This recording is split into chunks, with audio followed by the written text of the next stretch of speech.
আসসালামু আলাইকুম প্রিয় ভাই বোনেরা, কেমন আছেন? আশা করি ভালো আছেন। আমিও ভালো আছি। অনেক দিন পর একটা ভিডিও আপনাদের সাথে শেয়ার করলাম। আমার আম্মা মারা গেছে 14 জুন। আজকে 16 তারিখে আমার ভাই মিলাদ পড়াইতে আছে আমার আম্মার জন্য। এই জন্য আমরা ভাই বোন অনেক আত্মীয় স্বজন একসাথে একত্রিত হলাম।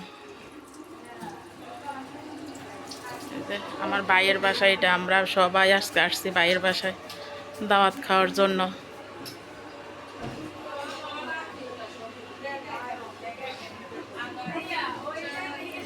এই যে ওই জায়গায় রান্না করতে আছে, খাওয়া দাওয়া ওই ঘরের বাইরে হবে।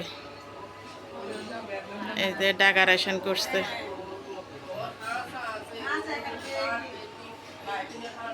দাওয়াত খাওয়ার জন্য আমরা সবাই একত্রিত হয়েছি। এইভাবে একত্রিত, কারণ আম্মা মারা গেছে সবাই একসাথে।